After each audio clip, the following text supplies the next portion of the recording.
अस्सलामुअलैकुम वरहमतुल्लाहि वबरकातुहू। पिछली वीडियो में जैसा कि मैंने जिक्र किया था कि स्टूडेंट्स को हम किस तरह से ऐड करते हैं, तो आज उसी से मुताल्लिक़ हम एक नई वीडियो लेकर आपके सामने आए हैं। तो सबसे पहले हम यहाँ वेबसाइट पर आ गए हैं मदरसा प्लस की, और उसके बाद हम यहाँ पर क्लिक करते हैं। और यहाँ पे मुझे सबसे पहले अपना सेंटर कोड डालना है, तो इससे मेरा जो नाम है वो ऊपर आ जाएगा, ज़्यादा सर्च करने की ज़रूरत नहीं पड़ेगी। यहाँ मैंने अपना यूज़र आईडी डाल दिया है, यहाँ पासवर्ड डाल दिया है।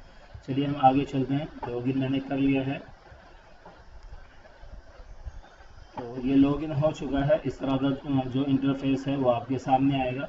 उसके बाद हमें देखना है, अभी हम यहाँ होम पे हैं, तो सबसे पहले जो हमें ज़रूरत पड़ती है वो कि क्या चीज़ है, उसे आपको जहन में रखना है। सबसे पहले जो हमें जहन में रखना है वो एकेडमिक मैनेजमेंट। सबसे पहले हमें इस पर क्लिक करना है, एकेडमिक मैनेजमेंट पे। इस पर हम क्लिक करने के बाद सबसे पहले क्लास स्टार्ट करेंगे इसमें, और वो होगा हमारा मैनेज सेक्शंस में जाके। तो मैनेज सेक्शन में क्या होगा वो मैं आपको बता दूं। जैसे आप देख रहे हैं ये सब यहाँ पे बना हुआ है, जैसे 10th NIOS A, AICU B, A, C, D। तो इस तरह से हमें क्लास क्रिएट करनी है। सबसे पहले हम इसी को कर लेते हैं। तो यहाँ मैनेज सेक्शन में हम जाएंगे। सबसे पहले इस पर मैंने क्लिक किया। मैनेज सेक्शन में क्लिक करने के बाद अब हम इधर की तरफ आएंगे, यहाँ लिखा है ऐड सेक्शंस। तो हम ऐड सेक्शन पे क्लिक करेंगे, और यहाँ पे क्लिक करने के बाद अभी आप यहाँ देखें, यहाँ 10th NIOS A है। अब मैं चाह रहा हूँ कि यहाँ पे मैं 10th NIOS B और लेके आऊँ। तो यहाँ मैं ऐड सेक्शन पे क्लिक करूँगा, तो ये देखिए कुछ इस तरह का ऑप्शन ये इसमें आएगा, इंटरफेस आएगा। तो यहाँ मुझे क्लास नेम पे क्लिक करना है। क्लास नेम पे हम क्लिक करेंगे 10th NIOS, ये हमने क्लिक किया। यहाँ सेक्शन नेम हमें डालना है, तो सेक्शन नेम में यहाँ पे बी डाल देता हूँ।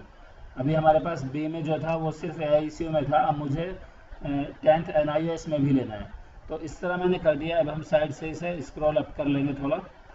ये अब नीचे हमें यहाँ क्रिएट पे क्लिक करना है। तो जैसे हम क्रिएट पे क्लिक करेंगे तो ये हमारी एक ऑप्शन यहाँ पे बन के सामने आ जाएगा। तो ये देखिए अभी हमारे यहाँ जो था 10th NIOS सिर्फ A था, और अब यहाँ पे B भी हो चुका है। ठीक, अब हम इतना हमारा हो गया। मैंने आपको बता दिया कि किस तरह से आपको ऐड करना है। इसी तरह आप 10th NIOS C, D इस तरह करें। अभी तक जो हम AICU डाल रहे थे, तो इसको मना कर दिया गया है कि आप AICU मत डालिए, क्योंकि AICU को हमें जल्द ही चेंज करना पड़ेगा, क्योंकि अब जो है हमारा बहुत ही जल्दी इंशाल्लाह NIOS शुरू होने वाला है। ठीक, तो इतना हमारा हो चुका है। अब उसके बाद जो हमें करना है, दोबारा से हमें होम पे जाना है। तो मैंने इस पर जैसे क्लिक किया, हम होम पे आ गए। फिर हमें यहाँ स्टूडेंट पे क्लिक करना है। स्टूडेंट पे क्लिक करने के बाद अब हमें यहाँ ऐड स्टूडेंट पे जाना है। ऐड स्टूडेंट पे जैसे मैंने क्लिक किया, तो अब देखिए यहाँ एडमिशन नंबर 8 आ रहा है लिखा हुआ। तो अब यहाँ सेंटर कोड भी आ रहा है C65। ठीक, तो अब यहाँ आपके में 1 आए 2 आए, तो आपको इसे गौर नहीं देनी है। ये जो है ठीक है, इसे आप छोड़ दीजिए, क्योंकि ये जो है ऑटोमेटिकली यहाँ पे आता है। जैसा कि अभी ट्रेनिंग के दरमियान किसी ने मालूम किया था कि एडमिशन नंबर कहाँ से डालेंगे, कैसे डालेंगे, तो ये ऑटोमेटिकली इंक्रीज होता रहता है। अभी मैं 8 फिल कर दूंगा तो ऑटोमेटिकली अगला 9 आ जाएगा। तो अब हमें यहाँ स्टूडेंट का नाम डालना है। सबसे पहले हम स्टूडेंट का नाम यहाँ पे फिल कर देते हैं, और जहन में रहे कि हमें कैपिटल लेटर्स में ही फिल करना है।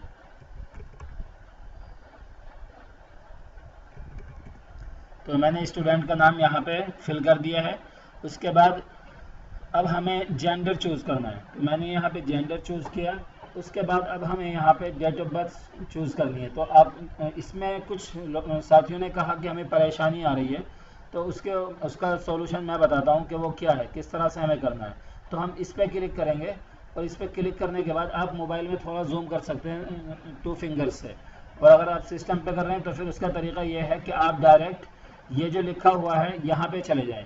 यहाँ पे आप एक बार क्लिक करें, इस तरह आ जाएगा। अब उसके बाद आपको फिर एक बार दोबारा इसी पे क्लिक करना है, तो अब इस तरह से आ जाएगा। अब ये देखना है कि जो स्टूडेंट जिसका हम डाटा फिल कर रहे हैं उसकी एज क्या है, उसकी डेट ऑफ बर्थ क्या है। तो अब जिसे मैं कर रहा हूँ 2002 है, तो अब मुझे देखना है 2002 कहाँ से आएगा। तो 2002 ये आ गया। मैंने इस पर क्लिक किया, मंथ्स जो है इनका वो पहला महीना है और पहली ही तारीख है 1 जनवरी 2002। तो ये आप देख सकते हैं ये हो चुका है, यहाँ पे फिल हो चुका है। अब यहाँ अगर हम इसमें चाहें तो ऐड कर सकते हैं कि हम कौन से बोर्ड से करा रहे हैं, तो हम NIOS से करा रहे हैं। वैसे तो रिक्वायरमेंट इसकी नहीं है क्योंकि रिक्वायर्ड जो है वो ये है जिस पे हमारा स्टार बना हुआ है, सिर्फ उसकी हमें रिक्वायर्ड है। तो इसमें जो है हमारा हमने NIOS फिल कर दिया है, हालांकि रिक्वायर्ड नहीं है। उसके अलावा अब हमें यहाँ स्टूडेंट टाइप ये हमारे रिक्वायर्ड है, स्टार्स जो बने हुए हैं रिक्वायर्ड हैं। तो अब हमें यहाँ फिल करना है कि बच्चा हाफिज़ है, आलिम है, हाफिज़ आलिम जो भी है वो हमें फिल करना है। तो बच्चा हाफिज़ है तो मैं यहाँ हाफिज़ पे क्लिक कर दिया, ठीक। अब उसके बाद यहाँ एडमिशन टाइप हमें यहाँ पे डालना है, यानी कि NRI हॉस्टल है, डे स्कॉलर है या फिर जो भी है। तो हमारा जो है हिफ्जुल कुरान प्लस है, तो मैंने हिफ्जुल कुरान प्लस यहाँ पे क्लिक कर दिया है। उसके बाद हम स्क्रॉल डाउन करेंगे, थोड़ा सा नीचे आएंगे तो यहाँ पे हमें एकेडमिक डिटेल्स नज़र आएगी, तो हमें यहाँ क्लास पे क्लिक करना है। तो अभी तक हम AICU डाल रहे थे लेकिन जल्द ही हमारा AICU ख़त्म हो जाएगा, तो इसलिए हम जो है डायरेक्ट 10th NIOS यहाँ पे फिल करेंगे और उसके बाद सेक्शन हम यहाँ पे फिल करेंगे। तो ये जो जिसका भी मैंने आपके सामने ऐड किया था इसका सेक्शन B है, तो मैंने इसका सेक्शन B यहाँ पे सिलेक्ट कर दिया है। अब उसके आगे जैसे हम चलेंगे थोड़ा सा स्क्रॉल डाउन फिर करेंगे तो यहाँ पे परमानेंट एड्रेस जैसे ये आ रहा है, तो यहाँ परमानेंट एड्रेस पे हमें वो एड्रेस नहीं डालना है जहाँ का स्टूडेंट है, बल्कि हमको जो डालना है वो वहाँ का डालना है जो हमारा सेंटर है। तो मैं यहाँ के एड्रेस फिल कर देता हूँ। मैंने यहाँ पे एड्रेस फिल कर दिया है मदरसे का, जो मदरसे का एड्रेस है। अब उसके बाद यहाँ कंट्री, स्टेट, डिस्ट्रिक्ट और पिन कोड वगैरह ये सब हमें इतना नहीं करना है, लेकिन अगर हम चाहें तो यहाँ पिन कोड ऐड कर सकते हैं। ये यहाँ पे मैंने पिन कोड डाल दिया है, यहाँ पर भी इसमें भी मैंने पिन कोड डाला हुआ है, तो मैं यहाँ से इसको पिन कोड को हटा देता हूँ। इतना हम खाली यहाँ पे कर सकते हैं। अब उसके बाद हमें यहाँ फादर्स नेम में हमें यहाँ फिल करना है और फादर नेम भी हमें कैपिटल लेटर्स में ही फिल करना है। तो मैंने यहाँ पे फादर नेम फिल कर दिया है, ये हमें कैपिटल में डालना है। उसके बाद हमें यहाँ पे मोबाइल नंबर डाल देना है, जो इनका मोबाइल नंबर है।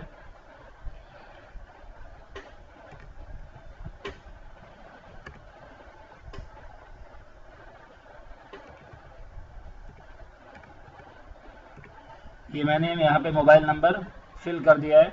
उसके बाद अब हमें नीचे ये देखना है कि कोई जो हमारी रिक्वायर्ड हैं उनमें से कोई सा बाकी तो नहीं है। ये जो रेड कलर जिस पे रेड स्टार बना हुआ है ये सब फिल हुए हैं या नहीं, एक बार हमें देख लेना है, वरना हम नेक्स्ट पेज पे नहीं जा पाएंगे। अब यहाँ सबसे नीचे जब हम जाएंगे तो यहाँ क्रिएट का ऑप्शन है, तो हमें क्रिएट के ऑप्शन पर क्लिक करना है। तो आप देखिए मैंने क्रिएट के ऑप्शन पर इस वक्त क्लिक कर दिया है। तो नेक्स्ट पेज हमारे सामने किस तरह से आता है वो आप देखिए।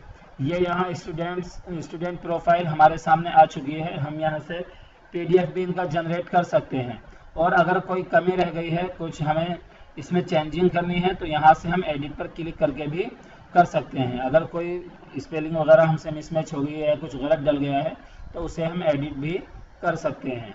तो ये हमारा यहाँ से स्टूडेंट्स का ऐड करने का कंप्लीट हो चुका है। अगर हमें दोबारा किसी और स्टूडेंट को ऐड करना है तो किस तरह से करेंगे, तो हम यहाँ ऐड स्टूडेंट पे क्लिक करेंगे फिर से, और उसके बाद दोबारा से उसी तरह का ऑप्शन सामने आ जाएगा। देखो पहले 8 लिखा हुआ था, अब यहाँ पे ऑटोमेटिकली 9 आ चुका है। तो ये ऑप्शन हमारा कंप्लीट हो चुका है। उसके बाद इसी तरह आपको एक एक करके आपको स्टूडेंट्स को ऐड कर देना है।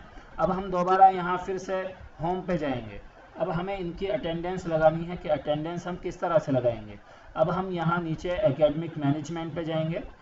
एकेडमिक मैनेजमेंट पे क्लिक करने के बाद यहाँ पे नीचे ऑप्शन आएगा अटेंडेंस का। तो अभी आप देख सकते हैं यहाँ बी जो मैंने ये ऐड किया हुआ था यहाँ पे ये आ चुका है, जो मैंने शुरू में ऐड किया था। तो इस वक्त हम यहाँ भी अटेंडेंस लगाते हैं। अटेंडेंस पे मैंने क्लिक किया तो ऑलरेडी मैं जो है मैंने पहले 6 स्टूडेंट्स को ऐड किया हुआ था, 6 की अटेंडेंस मैंने लगा दी थी, लेकिन अभी मैंने एक और ऐड किया है तो अब यहाँ पे 7 नज़र आ रहे हैं। और यहाँ पे प्रेजेंट 6 हैं, तो अभी 1 की अटेंडेंस बाकी है। आप यहाँ से भी अंदाज़ा लगा सकते हैं कि कितनी अटेंडेंस बाकी है और कितनी नहीं है। टोटल स्टूडेंट 7 हैं और प्रेजेंट 6 हैं और यहाँ पे टोटल एब्सेंट 0 है। तो इससे अंदाज़ा हुआ कि अभी हमारा एक बाकी है, तो उसकी हमें अटेंडेंस लगानी है। तो वो 10th NIOS में वो बी में था, 10th NIOS बी। देखिए एक हमारा यहाँ पे प्रेजेंट है, इसमें यहाँ एक एक्टिव स्टूडेंट्स जो है वो हमारा यहाँ पे 1 शो कर रहा है, यहाँ पे 2 शो कर रहा है, यहाँ 3, टोटल 7 शो कर रहा है। तो अब ये देखिए इनकी अटेंडेंस, ये प्रेजेंट हैं, इनकी अटेंडेंस, तो ये इनका भी हमने अटेंडेंस लगाई नहीं है। ये 2 हैं, ये भी प्रेजेंट हैं, ये 3 हैं, ये भी प्रेजेंट हैं, बाकी और डाटा यहाँ अभी नील है, यहाँ भी कुछ है नहीं, तो इसलिए अभी इनकी अटेंडेंस बाकी है। तो अब हम क्या करेंगे, सबसे पहले यहाँ पर क्लिक करेंगे, इस जगह हम क्लिक करेंगे और क्लिक करने के बाद एक नया ऑप्शन हमारे सामने आएगा। तो यहाँ पे अभी हमें प्रेजेंट या एब्सेंट पे क्लिक नहीं करना है, थोड़ा जहन में रखते हुए हमें यहाँ सबमिट के ऑप्शन पर क्लिक करना है। इसमें कुछ साथियों को परेशानी आ रही है, वो भी मैं बताऊंगा। तो अब यहाँ सबमिट का ऑप्शन आ गया। अब आपको दोबारा सबमिट नहीं करना है, बल्कि आपको यहाँ इस पर क्लिक करना है। अगर वो एब्सेंट है तो आपको सबमिट आगे स्विच सेक्शन करके आपको आगे निकल जाना है, और अगर वो प्रेजेंट है तो हमें प्रेजेंट पे क्लिक कर देना है। तो ये देखिए प्रेजेंट हो गया है। अब हमें क्या करना है, जैसे कि कुछ कह रहे थे कि हमें सबमिट पे क्लिक करना ज़रूरी है या ज़रूरी नहीं है, ऐसे ही काम चल जाएगा। तो आप एक बार देख लीजिए कि दोबारा सबमिट करने पर क्या परेशानी हमारे सामने आती है। देखिए मैंने सबमिट पे क्लिक किया तो वो फिर से एब्सेंट हो गया, जैसा कि जिक्र किया था ट्रेनिंग के दरमियान। तो ये परेशानी वाकईतन हमारे सामने आ रही थी। तो हमें दोबारा सबमिट पे क्लिक नहीं करना है, हमें सिर्फ यहाँ प्रेजेंट कर देना है और अब हम सबमिट पर क्लिक नहीं करेंगे। अब हमें यहाँ या तो स्विच सेक्शंस पे चले जाना है या फिर हम जो है अपने दूसरे ऑप्शन पे चले जाएंगे। तो देखिए बी में जो था हमारा सिर्फ एक ही स्टूडेंट था, तो इसलिए बी का ऑप्शन हमारे सामने आ चुका है। अब हम बी की अटेंडेंस मैंने लगा दी है। अब अगर मुझे ए की अटेंडेंस लगानी है तो मुझे ए पर स्विच कर जाना है। अब ऊपर ऑप्शन आ रहा है अपडेट, देखिए बी पे भी अपडेट आ रहा है और ए पर भी अपडेट आ रहा है। तो उसकी वजह यह है कि दोनों की मैं अटेंडेंस लगा चुका हूं, तो इसलिए हमें किसी और पर स्विच करने की ज़रूरत नहीं है। अब हम क्या करेंगे कि एक बार फिर से होम पर आएंगे और होम पर आने के बाद इसको देखेंगे कि अटेंडेंस फिल हुई है या नहीं हुई। तो हम दोबारा एक बार एकेडमिक मैनेजमेंट पे जाएंगे। तो हम एक बार फिर एकेडमिक मैनेजमेंट पे आए और उसके बाद फिर हमें अटेंडेंस पर क्लिक करना है। तो मैंने अटेंडेंस पे क्लिक किया, तो फिर अब आप देखिए टोटल स्टूडेंट 7 और टोटल प्रेजेंट 7 और एब्सेंट 0। तो अब यहाँ पे मैं नीचे स्क्रॉल डाउन करके आपको दिखाता हूँ। ये देखिए अभी हमने 10th NIOS B, यहाँ पहले NA लिखा हुआ आ रहा था, लेकिन अब यहाँ पे इसकी हम प्रेजेंट लगा चुके हैं, तो इसकी अटेंडेंस लग चुकी है।